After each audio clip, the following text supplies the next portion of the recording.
Can you give me a countdown again? Okay, 3, 2, 1. Hello, and welcome to the first episode of Cadence Podcast.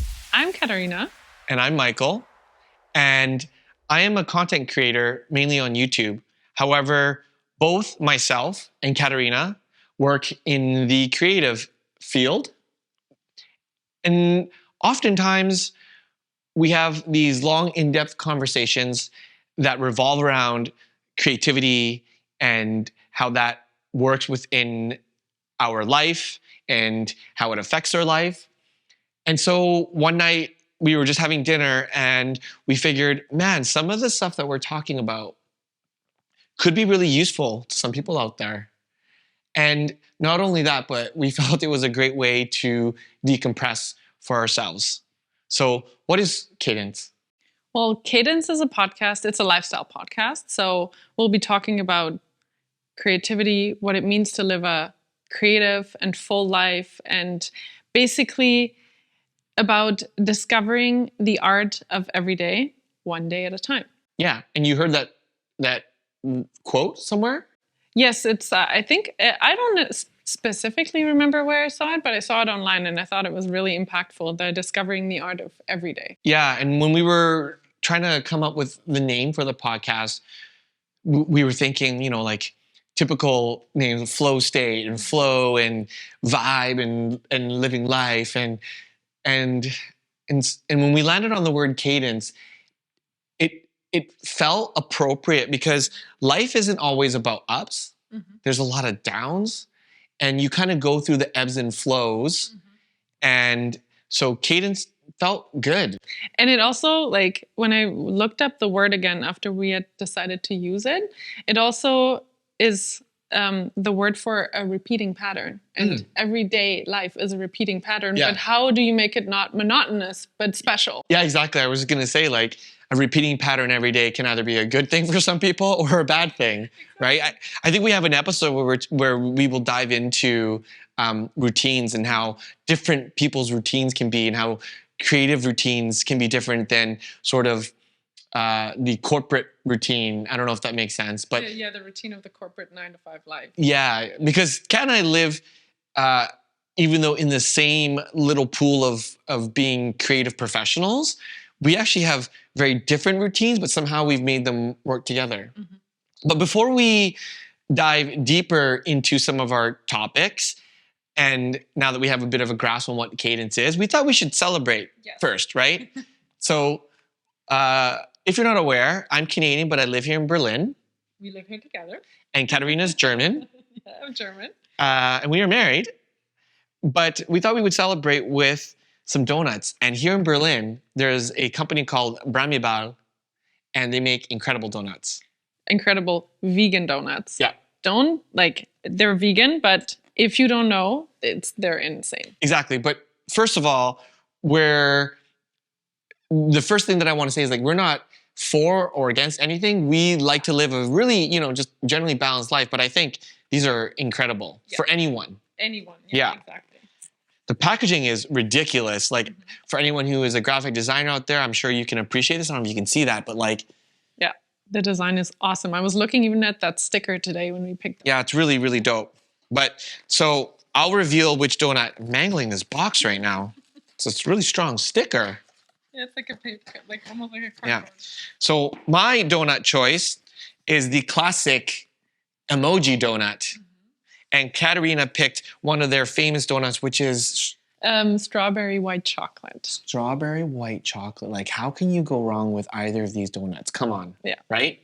So let's try them. Yeah. Cheers. Cheers. And thank you for tuning in. Mm-hmm. And we're glad you found us in whatever way possible. And we hope that you enjoyed today's episode. So, quick little bite.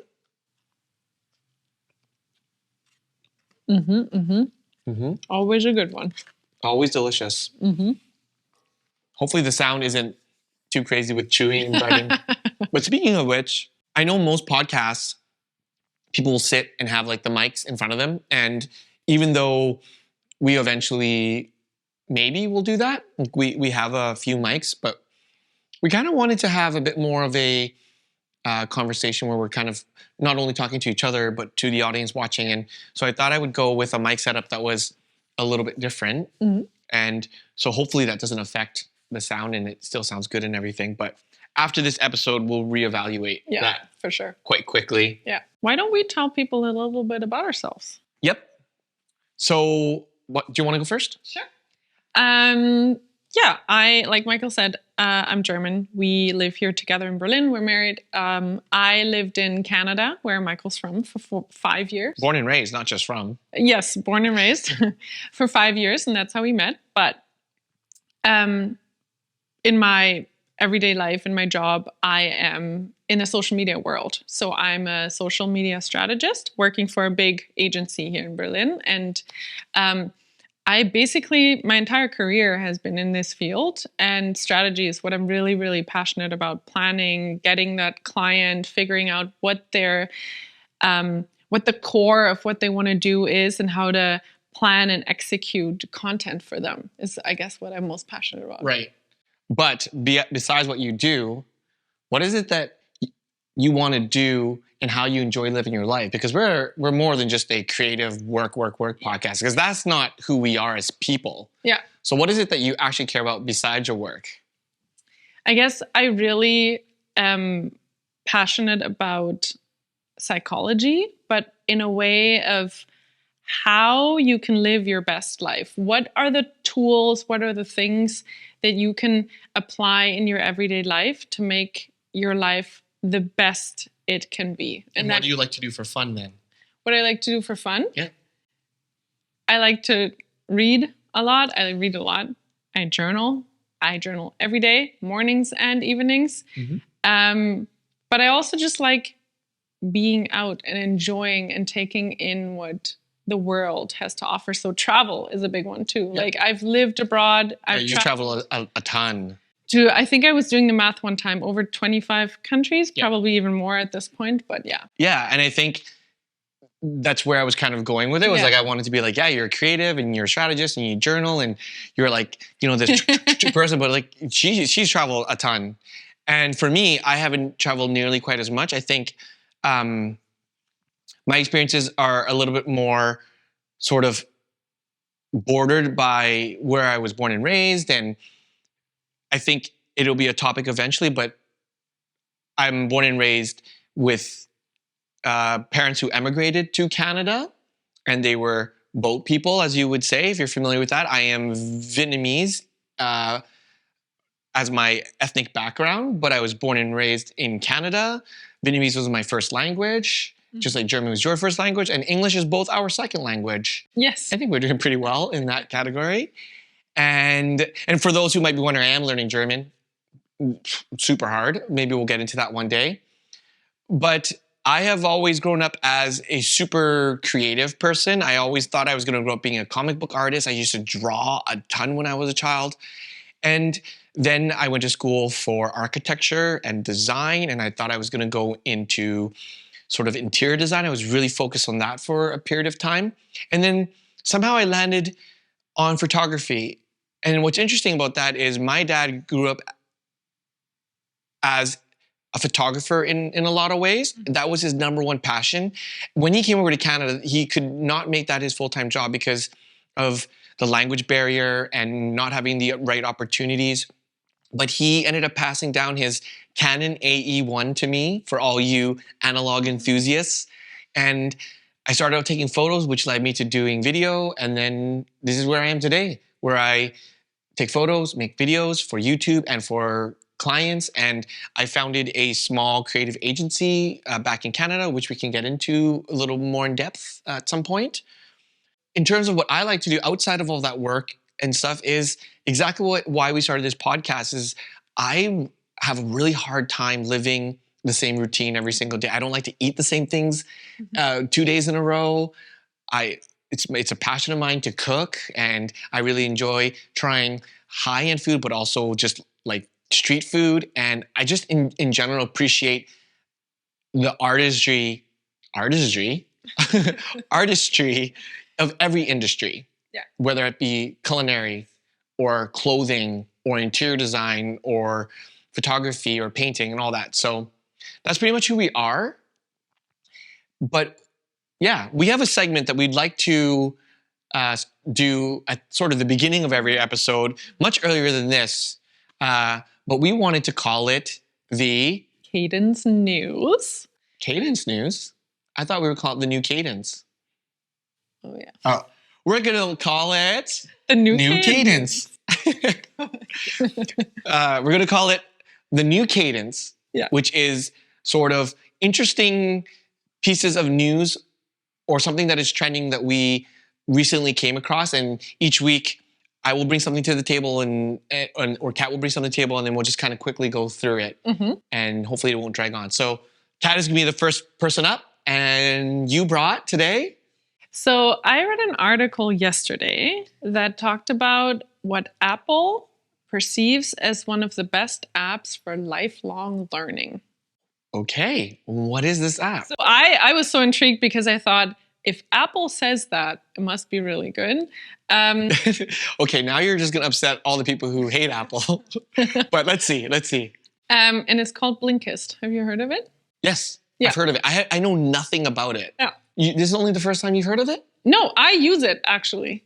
Oh. Yeah. Oh, and they're just saying that it's one of the best apps. Yeah, exactly. I see. You use Blinkist. Yeah. So Okay. if you're not familiar with Blinkist, it's an app that basically they summarize the key points of any book out there, mostly nonfiction, but also fiction books. So it's up to 15 minutes, so you could get through any book in 15 minutes, and you just read through what they call blinks. And like I said, it summarizes the key points. And I use it every morning. I read on it every morning. So, okay, let me get this right.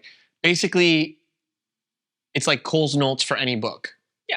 More or less. Yeah. And they said that it's a app that is best for what? Did they say? Lifelong learning. Lifelong. Yeah, that makes a lot of sense. I mean, I should maybe try that because I don't enjoy reading that much. Yeah. I mean, I'm a much more visual person. I'm obviously in the filmmaking world for a reason. Yeah. I think reading is really important. I know so many of my top creators on YouTube talk about how they read a lot now, and it's important to continually learn. Yeah. Right? Because things are changing so rapidly. But I just have a hard time reading.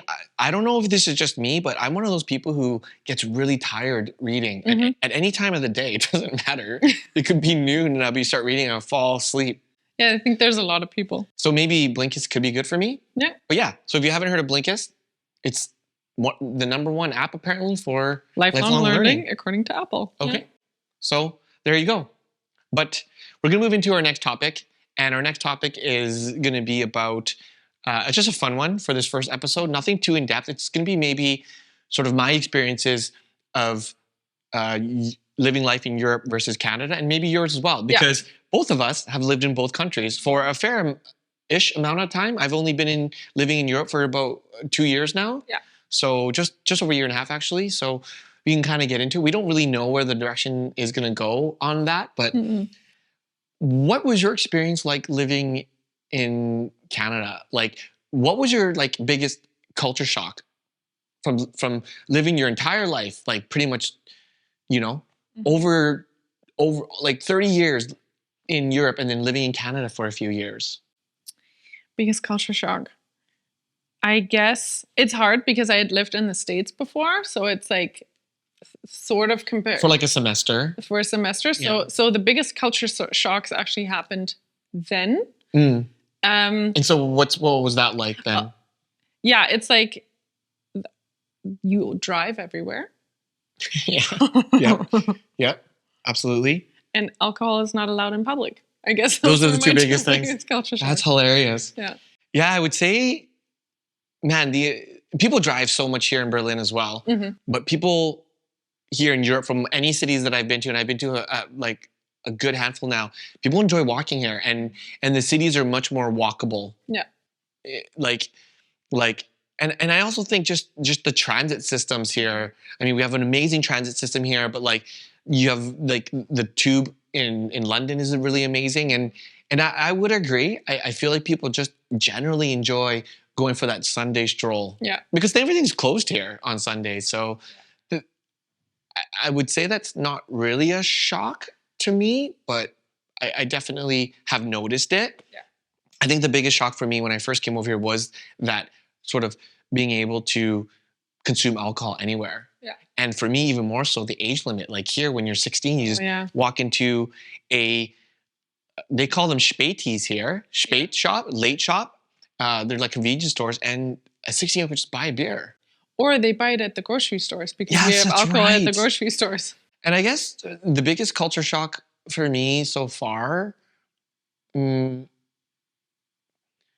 think that might be the same thing, but I don't know. I think everyone here just lives life a little bit more laissez-faire. Yes. And it's not that there is a bit of a hustle culture. People want to do things and create things and start things, but they definitely live before work, I would say a little bit. And that actually was my biggest culture shock, the amount of vacation days you only get in Canada. Yeah, it's like 10, I think is the government law. Yeah. And I had 15, which for any German, when you tell them, they're like, yeah, because here excuse me? By law it's 30, right? 24 by law, and then most people have 30. Yeah, and that really allows you to do traveling a lot more, but also the advantage in this area is you can just hop around to different countries very easily. It's like an hour flight to Italy from here, or to Switzerland, or to Amsterdam. Like they're all hour-long flights, and you can visit all these. Or the trains. You took a train to Prague. Yeah, I took a train to Prague, which was only 4 hours. Yeah, and I think that what that allows you is living life and learning, lifelong learning, as you had put it from before, in a different way. Because I'm sorry to say, but you ain't gonna learn about other cultures in the same way through a book. Mm-hmm. Eating the food. You can't eat people's food through a book. You can't see how people live. Maybe you can see the highs and lows. You can't feel that through a book. In a classroom. Yeah, and also when you have that, like we said before, when you don't have that many vacation days, you work a lot. So you have that seemingly routine, monotonous life every single day, and it's hard. You live for the holiday sort of thing. You live for the short holiday you have, but during the monotonous times, it's so much harder to like experience something new because there is just no time. Yeah, and I think for me, the thing that I did notice as one of the other big differences, since we're kind of on that still, is that in Canada, I often noticed my friends traveling to the same locations all the time. It's always like, we're going to Vegas, we're going to Vegas, we're going to Vegas, we're going to Mexico, we're going to Mexico, we're going to Mexico. Always the same cities. Or same country, because it's such a big country. Yeah, but here, like oftentimes I'm hearing people like, oh, we're going to Greece. And then their next vacation, oh, we're going to Italy. Oh, then their next vacation, they're going to Manchester. And then their next vacation, they're in Ireland. Having said that, Germans often just go back to Mallorca as well. Because that's our Mexico. Yeah, totally. And to me, when I heard that, Mallorca just seemed like this distant, magical vacation that Canadians could never make it to, or it was expensive. Like Mallorca just seemed so majestic and magical. But for what you told me, it's basically, in some parts, just like Mexico. Just party city, just drunk people everywhere. Yeah. And that majestic vibe that I had in my head kind of goes away too. Do you feel that Mexico, when you hear Mexico, do you also have like that majestic, it's Mexico? It's tropical, it's so unique, it's so far away for us. So we're like, wow, you're going to Mexico. Oh, and let me tell you, I've been in Mexico during spring break with a bunch of friends, with my family. And yeah, it's beautiful. Like I love Mexico, and I love real Mexican tacos, and the food and the culinary is amazing. I want to go back to I mean, I've never been to Mexico City, but we've been talking about going to it.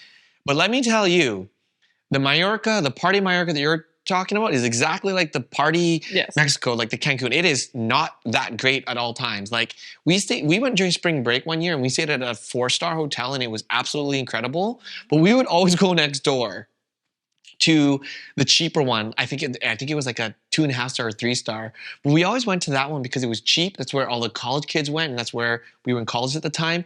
And that's where you partied. That's where you had all like the Much Music parties, the MTV parties. And let me tell you, it is just drunk. It is terrible. The bathrooms are terrible. The food is terrible. And if you're a young student with not a lot of money doing all-inclusive, yeah, that can be fun. But holy wow. Holy crap. Like, and you get that in Mallorca too, but it's also both. But does the food make you shit your pants? Yes. No, probably not in the same way, but yes. Yeah, but all you people who've been on spring break in Mexico at a not so great hotel, you know what I'm talking about. Like, the toilet better be close on your first few days.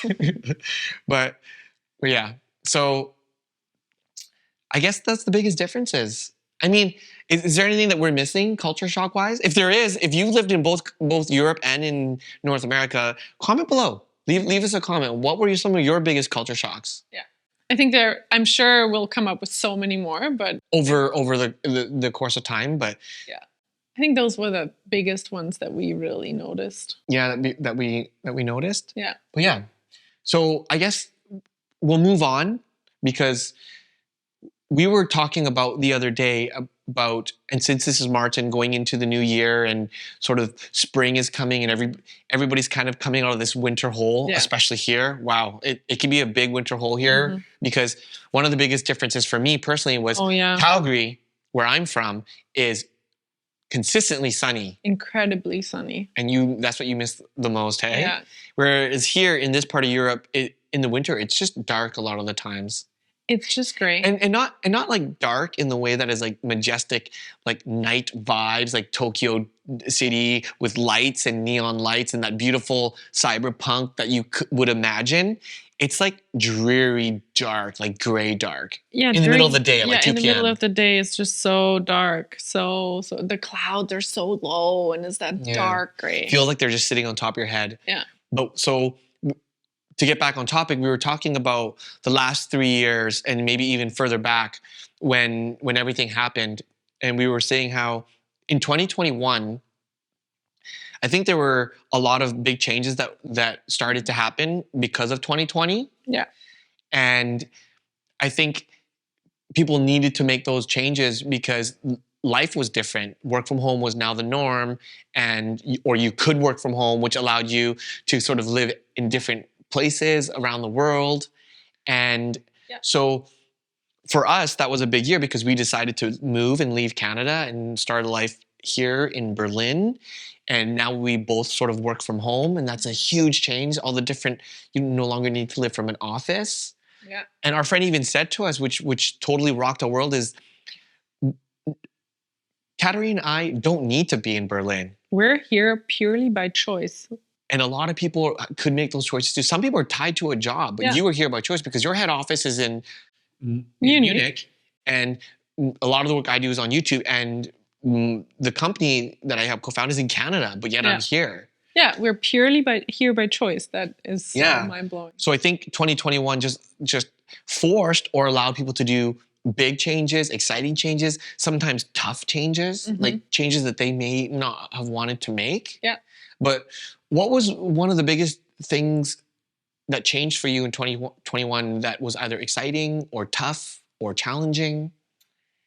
Or exciting? I think 2021, the move was incredibly exciting, of course. Yeah, but also really challenging. If you don't know, we documented our move from Canada to Berlin. We sold everything we owned basically, other than 2 suitcases each. Yeah. And we moved here. So it was one of the most exciting yet tough things to do. Yeah. And I think also 2021 was the year that I went back into the agency world. Full-time agency world, first time big agency. And I had just come from being more of a freelancer in Canada. So that was also that was a big adjustment. Yeah, and you hadn't really worked in a big agency ever, really. You've always been in like these micro agencies or boutique agencies. And so how did that feel? I think you said you had a hard time with it.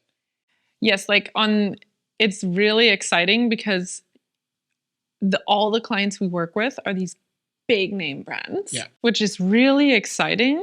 And yet that also puts a lot of pressure on you personally. Yeah. And I think what I struggled with is being part of this huge agency, but sitting in my own little space at home and working from home for that. Like that just, there was sort of a disconnect between this big world that exists there, and especially with everyone in Munich, all my team is in Munich, and me being here.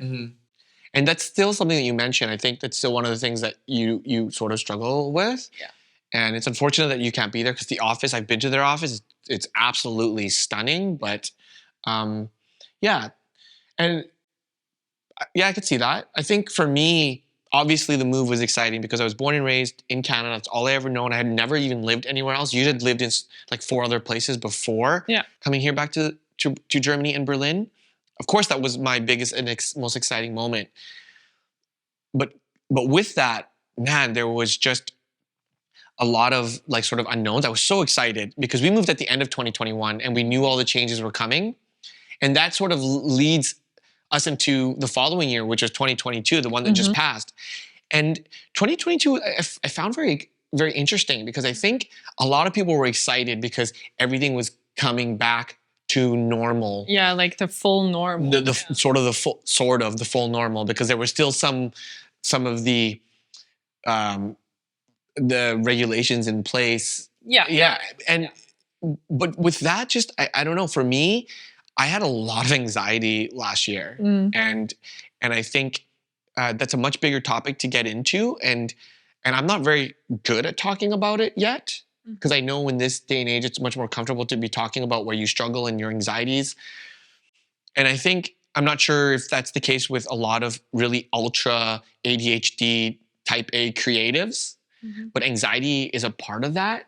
I think totally. Maybe, I don't know. But I think a lot of the anxiety was also built up because I was in a new country, trying to learn a new language, not knowing anything about the country or really how it works. I mean, it's not that different, and it is Berlin and there's a lot of English here. But I think from my perspective, I came from a city that I worked in hospitality in Canada. So I knew a lot of people and I was friends with a lot of people, and all my best friends were there and all the people I grew up with were there. So I knew the ins and outs. I could navigate that city blindly. And we would always pass people on the street that you knew. Like it was just all very like, you just knew the ins and outs. And here, the city is 4 times, 5 times the size with 4 times the population. And I just felt very sort of lost, not only in navigating the city, but just lost in my sort of my place, my footing in it. Yeah. So though I was so inspired and so filled with creativity because of what the city and the backdrop of the city was providing to me, I felt a lot of anxious moments. Yeah, I agree. Like, did you notice that a lot? Because if you don't, did we mention that we're married? Yes, we did. Okay, all right. I didn't know if you forgot to mention that. Yeah, of course I noticed that. And I've like, because you felt it, I felt it too, because I want to support you. And like, we see each other every day, all day. And I think there was also anxiety on my part because we moved to my country. And so I just wanted us to be. Yeah, I felt like you inadvertently had to bear some of that burden of knowing the language, navigating us, being able to read the signs and all the documents and emails and helping me get my visa and residency and all that stuff. And so, yeah.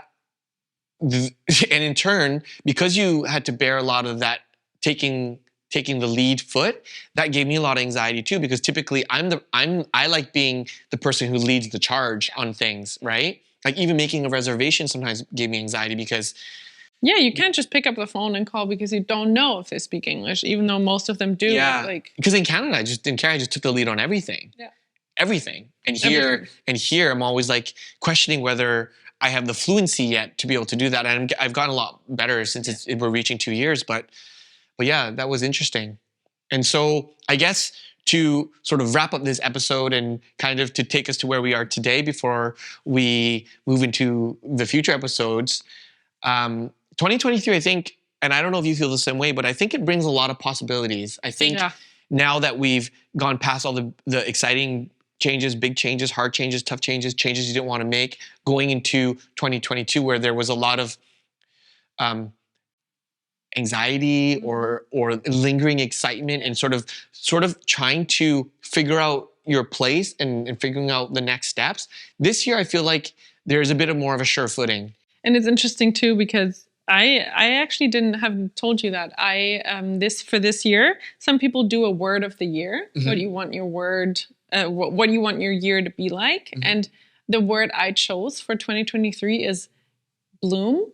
Bloom? Oh, cool. Because I feel like last year we planted, or even the last 2 years, we planted seeds, and some things like started to like make its way through the soil and whatever. And I feel like this year, that's the feeling that I wanted. I wanted to bloom, like it's the possibility of things. Yeah, and it's funny. That was my word. Like the word that kept sort of crossing my mind when you think about the new year or resolutions, which we don't really make. That's not really our thing. But I kept thinking possibility because I'm finally in a place where I understand how the city works, the cadence, the cadence of how Berlin lives every day, how I fit into that equation. The language barrier has gotten a lot easier because my German has gotten a lot better. And so possibilities just seem more abundant to me.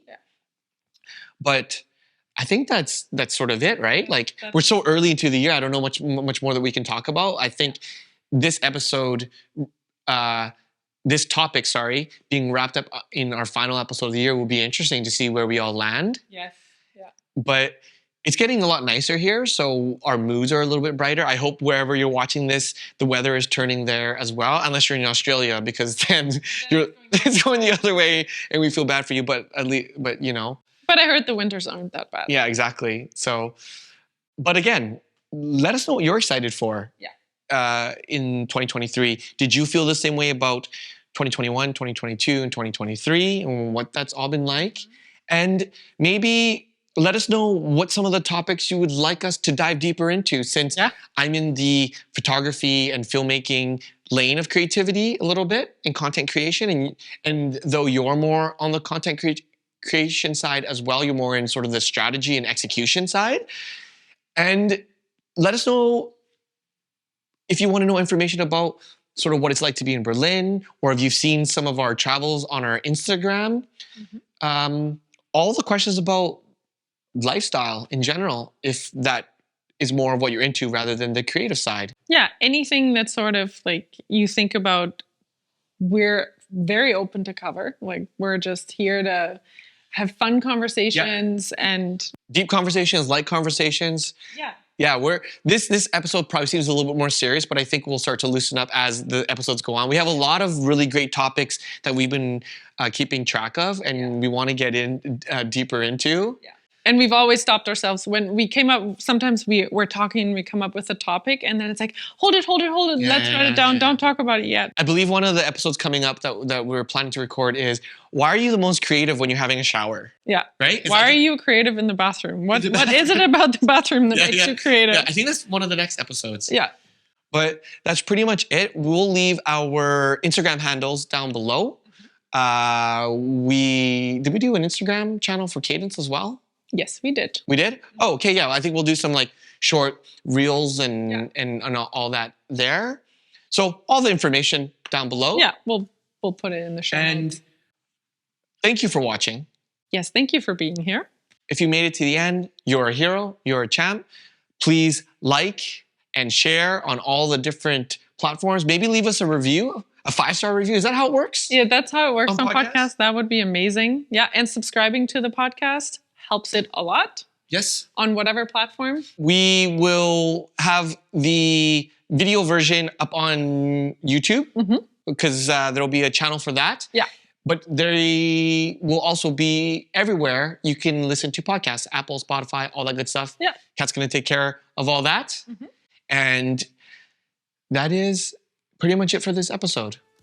Yeah, we hope you enjoyed listening to us, and we will see you in the next one.